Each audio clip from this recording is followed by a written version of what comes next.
예수께서 다시 크게 소리 지르시고 영원히 떠나시니라.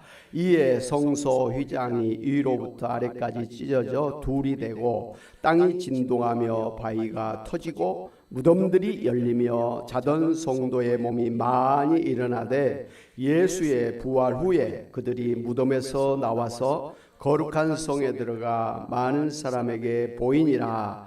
백부장과 및 함께 예수를 지키던 자들이 지진과 그 일어난 일들을 보고 심히 두려워하여 이르되 이는 진실로 하나님의 아들이었도다 하더라. 예수를 섬기며 갈릴리에서부터 따라온 많은 여자가 거기 있어 멀리서 바라보고 있으니 그 중에는 막달라 마리아와 또 야고보와 요셉의 어머니 마리아와 또 세베대 아들들의 어머니도 있더라. 아멘. 할렐루야.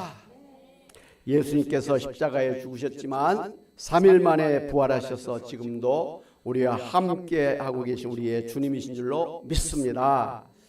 오늘은 예수님께서 죽으셨다가 다시 살아나신 것처럼 죽었다가 살아난 사람들의 이야기를 말씀드리고자 합니다. 우크라이나에 80세 된 할머니가 계시는데 이분은 심장이 멎어서 사망 진단을 받고 입관을 이제 하고 이제 매장을 하려고 준비하고 있는데 관이 움직여서 열어보니까 할머니가 살아났다고 합니다. 그런가 하면 필리핀에서 3살 난 아이가 갑자기 고열로 사망을 해서 장례식을 준비하고 있는데 죽었던 아이의 머리가 움직이더니 살아났다고 합니다. 칠레에 80세 된 할머니가 계시는데요. 입관을 하고서 이제 장례식을 치르고 있는데 관 속에서 이상한 소리가 들려서 급하게 관을 열어봤더니 80세 할아버지, 관 속에서 할아버지가 누운 채로 나 아직 안 죽었어 라고 말했다고 합니다. 참 황당한 일이네요. 중국 스촨성에 70세 할아버지가 죽어서 이제 그 지역 풍습에 따라서 그 입에다가 쌀하고 소금하고 콩을 가득 넣고 장례식을 준비하고 있는데 관이 움직이고 이상한 소리가 들려서 관 뚜껑을 열어보니까 할아버지가 눈을 부릅뜨고서 이게 대체 무슨 일이냐고 물었다고 합니다. 그 말을 듣고 장례를 치르고 있던 가족들과 주변 사람들이 놀라서 다 도망갔다고 합니다. 그런가 하면 출산 직후에 사망한 아이가 이제 영안실 냉동실에 있는데 그 아이가 살아났다고 하는 이야기도 있고요. 수술받다가 사망한 환자가 다시 살아난 이야기들이 있습니다. 또 우리나라도 보면 뭐 죽었다가 천국에 갔다가 뭐 이렇게 갔다 왔던 사람들이 천국 간증하는 그런 경우들도 있잖아요. 근데 이제 그런 분들은 대부분 잠깐 죽었다가 이제 정신 돌아오는 영혼이 돌아오는 그런 경우라고 볼 수 있는데 오늘 이렇게 주변의 이야기를 보면 아예 죽었다가 관 속에 들어갔다가 이제 그 매장을 하려고 하거나 매장을 했던 사람들이 살아나는 그런 일들이 있었다라는 것입니다. 장례식을 마친 다음 날 이제 무덤에 가봤더니 무덤 속에서 탕탕 소리가 나서 그 또 급하게 무덤을 파헤치고 관을 열어보았더니 죽었던 자가 살아 있어서 급하게 이송을 했는데 병원에 도착했을 때 죽었다고 합니다. 그래서 자세히 보니까 이 막 그 손에 피가 범벅이 돼 있고 뭐 손가락이 다 달아 있고 막 이마가 깨져 있고 막 그랬다는 거. 그러니까 그 속에서 간 속에서 살아서 막 나가려고 애를 썼다는 것이죠. 밤새. 그래서 결국은 죽었다라는 그런 이야기도 있습니다. 이렇게 죽었다가 살아난 사람들의 경우를 의학적으로 나자루스 신드롬, 나자루스 증후군이라 이렇게 부르는데요. 이는 성경에서 죽었다가 다시 살아났던 나사로의 이름을 따서 지은 말입니다. 그래서 지금도 죽은 사람의 유족들은 사랑하는 사람이 사망했을 때 혹시나 나자루스 신드롬의 기적이 일어나지 않을까 기대하는 경우가 많다고 합니다. 이런 경우를 보면 어느 분이 돌아가셨다고 해서 그냥 시끌벅적하게 장례식 치른다고 떠들 게 아니라 최소 한 사람 정도는 관에다가 귀를 두고 잘 소리가 나는지 뭐 움직임이 있는지 살펴봐야 될 것 같아요. 예. 당연히 이제 성경에서도 죽었던 자가 다시 살아난 이야기가 많이 소개되고 있습니다. 먼저는 예수님께서 3년 동안 공생애를 지내신 동안에 세 사람의 죽었던 자를 살리신 그런 기적을 소개하고 있는 걸 볼 수가 있습니다. 요한복음 11장 43절 44절에 보면 예수님께서 죽은 지 사흘이나 지난 나사로의 무덤을 찾아가셔서 나사로야 나오라 명령을 하시니까 죽은 나사로가 일어나서 걸어 나오는 그런 기적이 일어났습니다. 그런가 하면 누가복음 7장에 보면 예수님께서 죽은 청년의 장례 행렬을 만나셔서 장례 행렬을 따라가고 있던 청년의 어머니에게 울지 말라 하고 위로하시면서 그 관에 손을 대시고 청년아 내가 내게 말하노니 일어나라 고 명령하시자 죽었던 청년이 벌떡 일어나 살아나서 어머니의 품에 안기게 되었습니다. 그런가 하면 마가복음 5장에 보면 예수님께서 가버나움 해당장 야이로의 12살 먹은 딸을 찾아가서 달리다굼 내가 내게 이르노니 소녀야 일어나라 명령하시자마자 그 죽었던 소녀가 살아나 일어나는 기적이 일어났습니다. 할렐루야. 그런가 하면 예수님의 제자 베드로 사도도 죽은 다비다를 살려냈고요. 사도 바울도 유두고라고 하는 청년을 살려냈습니다. 그런가 하면 구약 성경에도 이제 죽은 사람을 살려낸 그러한 선지자들이 소개되고 있는데 참으로 능력의 선지자, 영감의 선지자 엘리야 선지자와 엘리사 선지자가 죽은 아이를 살려낸 그런 기사가 소개되고 있습니다. 이 엘리야 선지자는 사르밧 과부의 죽은 아들을 살려냈습니다. 그런가 하면 엘리사 선지자는 수렙 여인의 죽은 아들을 살려냈습니다. 할렐루야. 그러니까 성경에는 구약 성경에도 그렇고 뭐 예수님 때도 그렇고 예수님 이후의 제자들의 사역을 봐도 그렇고 죽은 자가 다시 살아나는 그런 기적의 역사가 이렇게 많이 소개되고 있는 걸 볼 수가 있습니다. 그런가 하면 아예 그냥 죽지 아니하고 하나님에 의해서 천국에 올라간 그런 사람들도 있는 것을 우리가 봅니다. 그러니까 이 세상 사는 것에 살았다가 죽는 거로 끝나는 인생이 아니다. 다시 살아나는 그런 일이 있다라는 것입니다. 할렐루야. 분명히 성경은 그렇게 이야기를 하고 계시는데 오늘날 많은 사람들이 좀 지식이 있다고 생각하는 사람들이 어떻게 죽은 사람이 다시 살아날 수 있다고 말할 수 있느냐라고 반대를 하는데 이 고린도서 15장의 그 부활장에 보면 우리가 봄에 씨를 뿌리면 그 씨가 그 땅 속에서 죽습니다.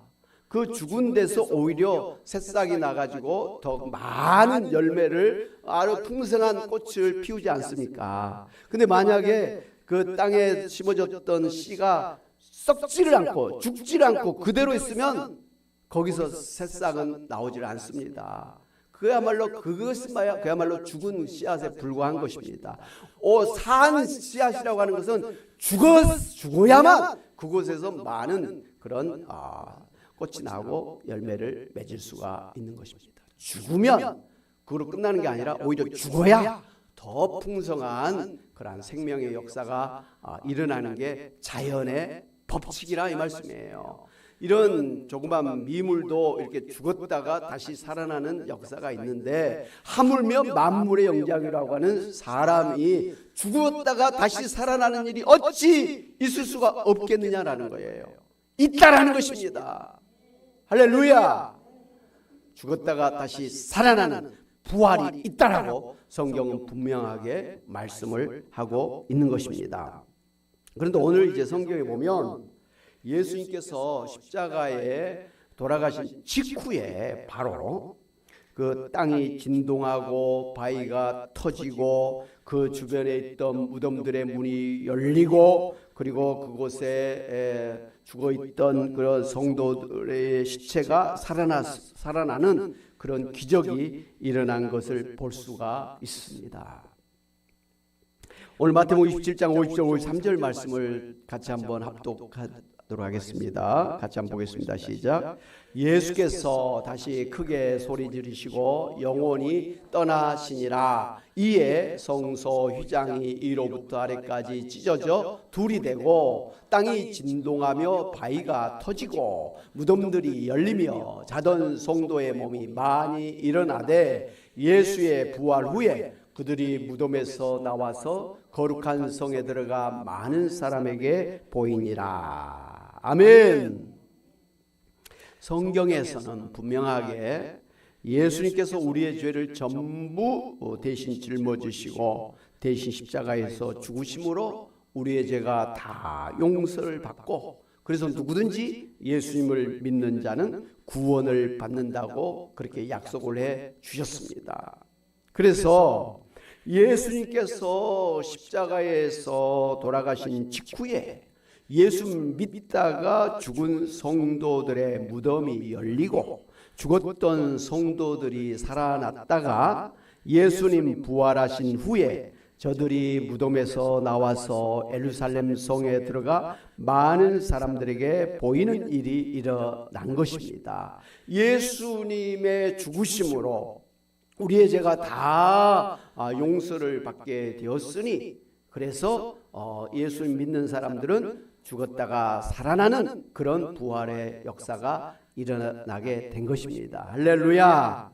그러니까 예수님께서 십자가에 죽으심으로 우리의 모든 죄가 다 용서됐다고 하는 증거로 그 당시에 무덤 속에 안장되었던 성도들이 살아나서 무덤에서 나와서 자기들이 살고 있던 마을에 들어가서 사람을 만났다는 것입니다.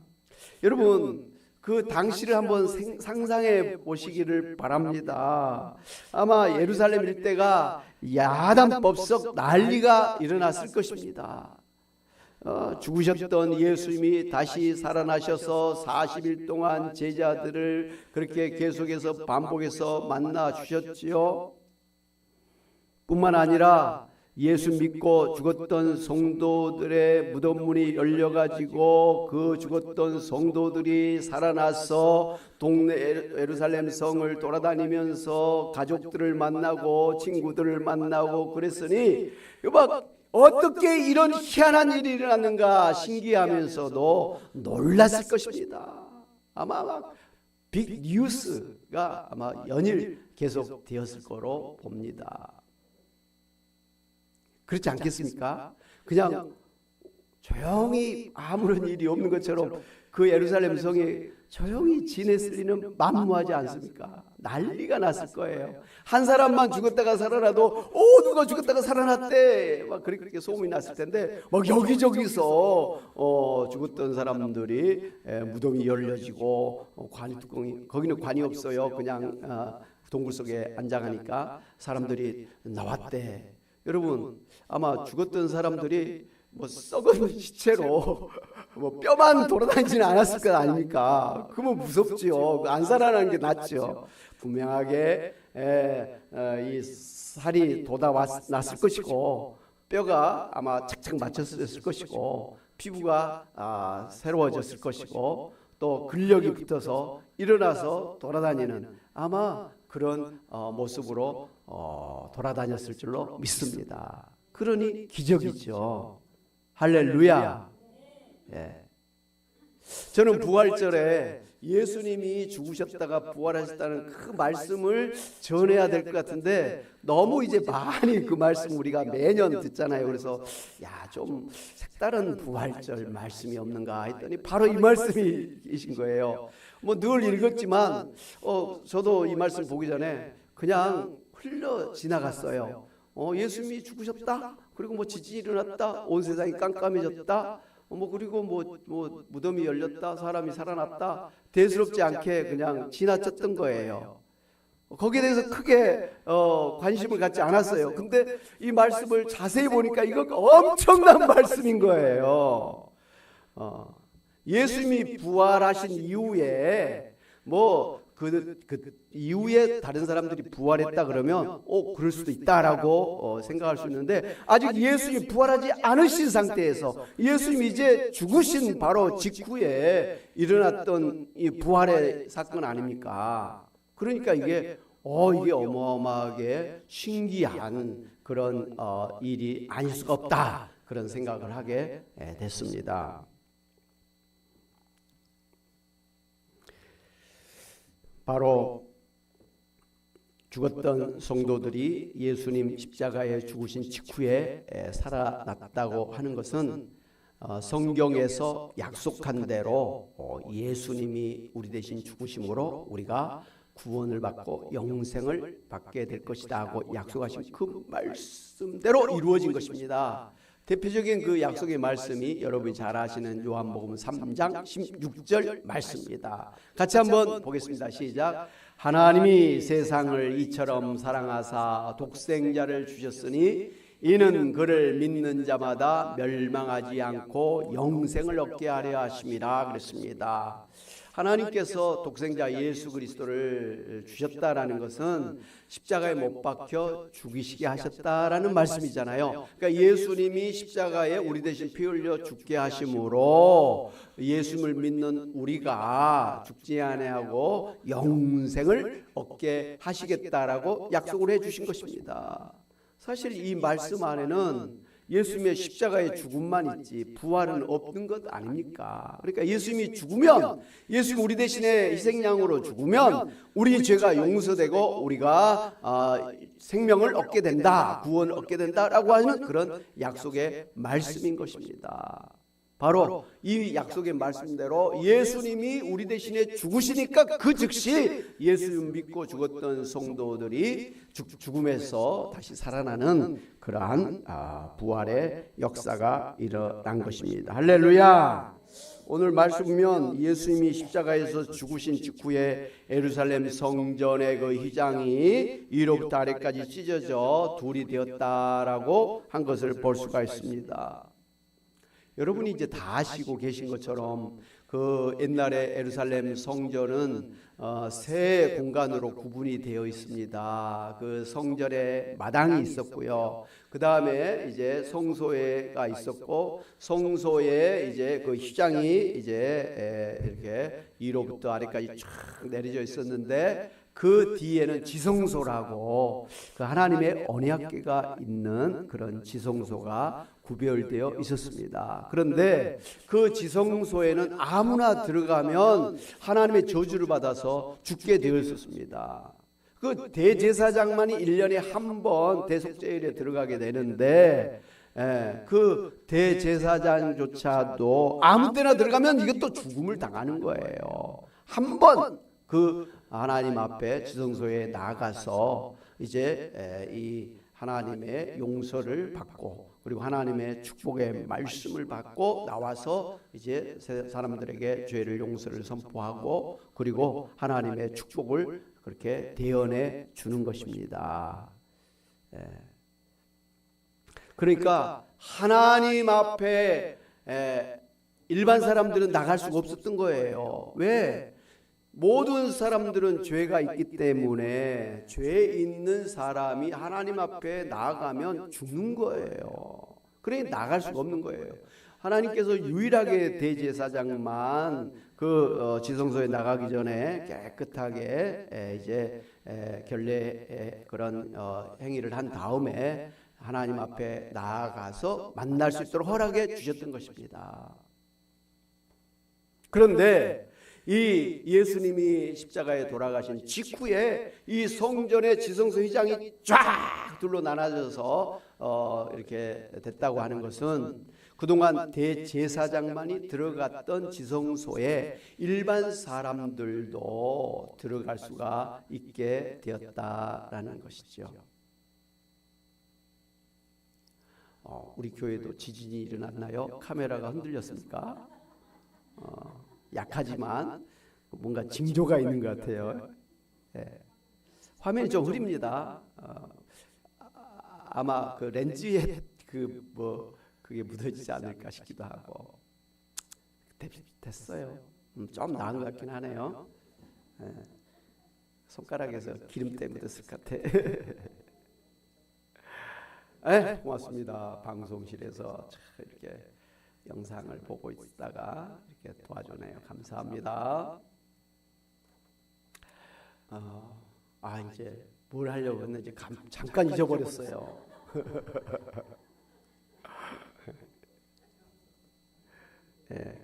어찌됐든 갑자기 나타난 것처럼 갑자기 성전의 휘장이 나눠졌다는 것입니다. 그래서 대제사장만이 들어갈 수 있던 그 지성소에 일반 사람들도 다 들어가서 하나님을 만날 수 있게 되었다라는 것입니다.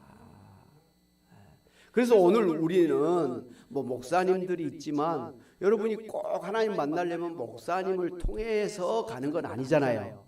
목사님은 이제 성경을 연구해 가지고 선생으로서 여러분에게 성경을 자세하게 설명을 해주고 가르쳐주는 그런 직분이지 하나님과 여러분 사이에 중재자는 아니지 않습니까? 구약시대에 대제사장이 하나님과 백성들 사이에 중재자가 됐던 것처럼 그런 중재자가 아니에요. 저도 이 성전의 휘장이 갈라져서 하나님 앞에 직접 나아갈 수 있는 그런 자격을 받게 되었고, 오늘 성도 여러분들도 바로 예수님 믿기 때문에 바로 하나님 앞에 나아가서 죄 용서도 받고 하나님을 만나고 하나님의 말씀을 듣고 하나님의 축복을 받게 된 줄로 믿습니다. 바로 이런 일이 언제 일어났다고요? 예수님이 십자가에서 돌아가신 직후에 일어났다라는 것이죠.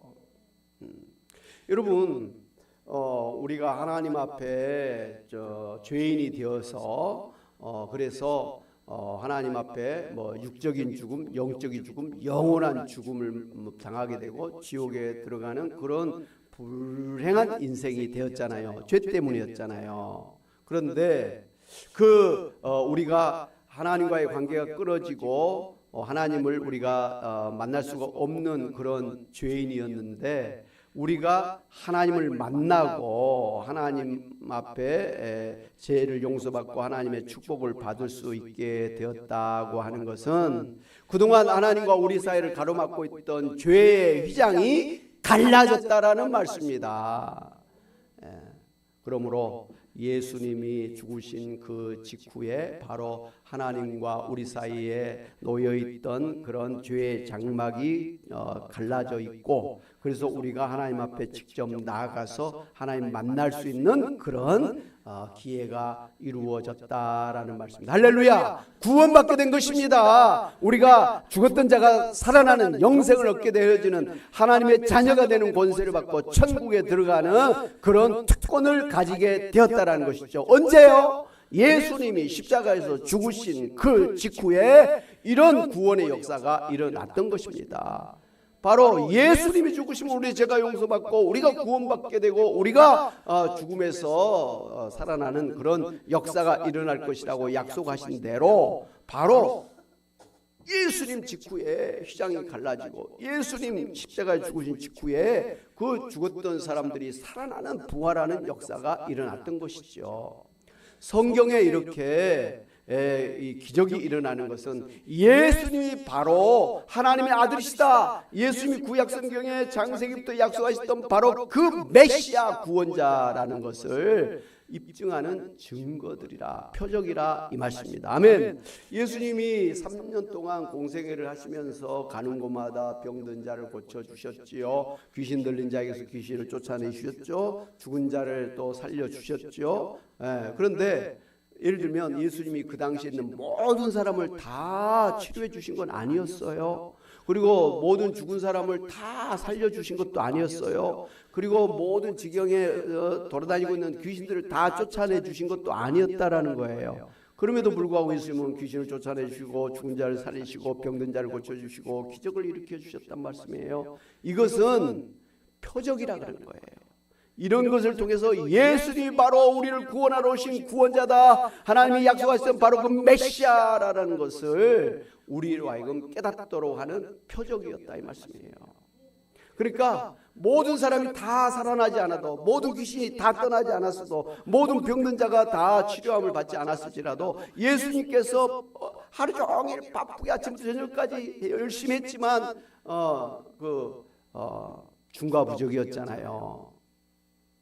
그러나 그것만으로도 3년 동안 부지런히 돌아다니면서 고쳐주시고 치료해주시고 살려주시고 귀신을 쫓아내주신 그런 표적들을 통해서 우리가 분명히 알 수 있는 것은 예수님은 참으로 우리 세상을 구원하러 오신 하나님의 아들이시다, 아들 하나님이시다, 바로 우리를 구원하러 오신 바로 우리의 구원자시라는 것을 믿어야 되는 것이죠.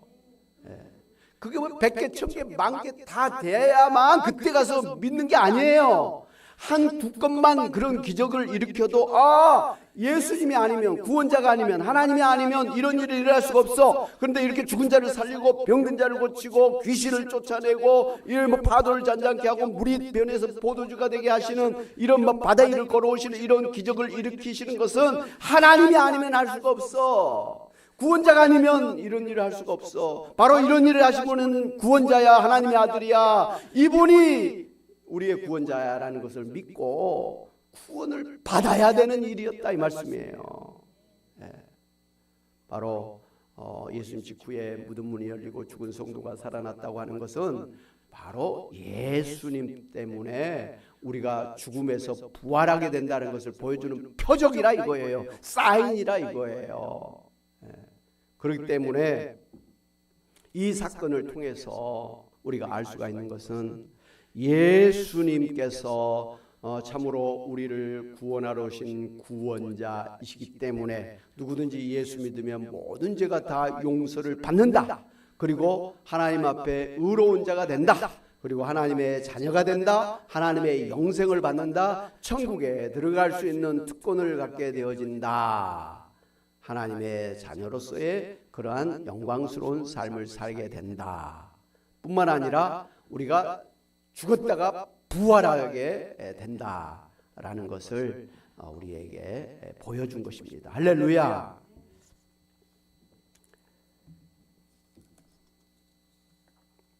사랑하는 여러분, 예수님께서 십자가에 죽으신 것은 오로지 우리의 모든 죄를 짊어지고 대신 죽으신 것이기 때문에 예수님의 죽으심 곧 우리의 죽음인 것입니다.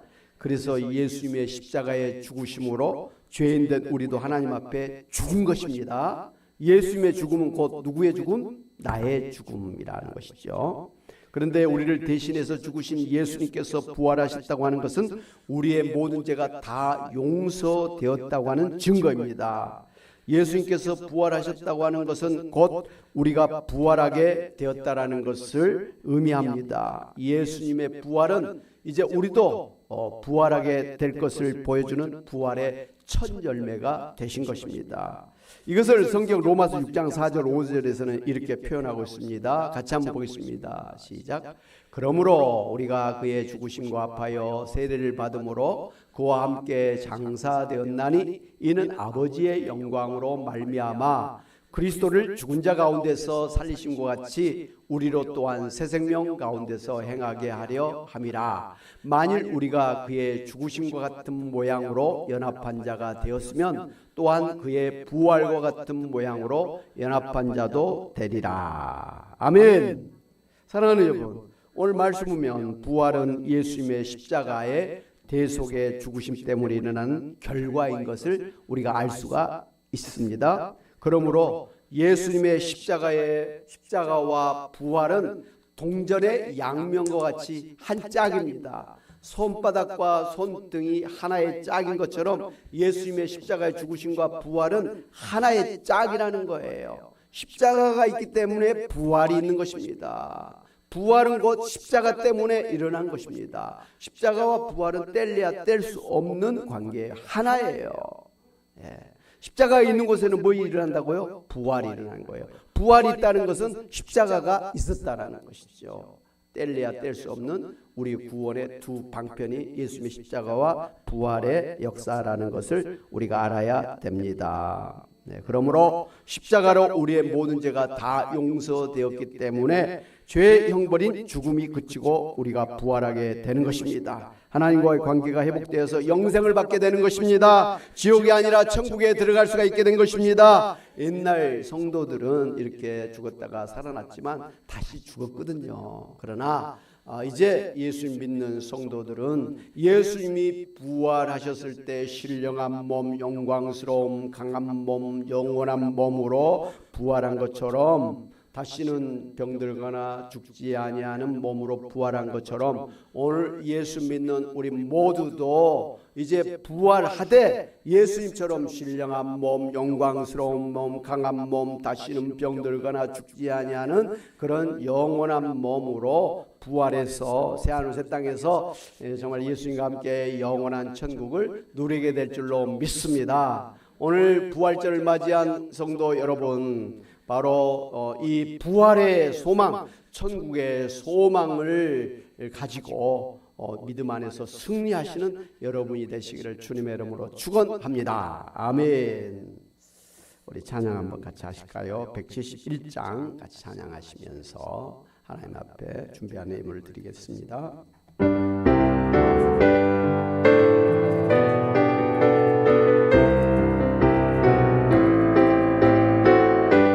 하나님의 독생자 예수,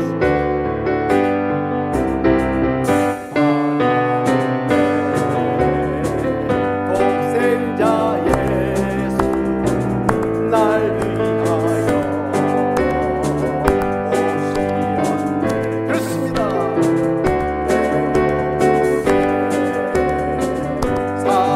사시려고 십자가 지셨으나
주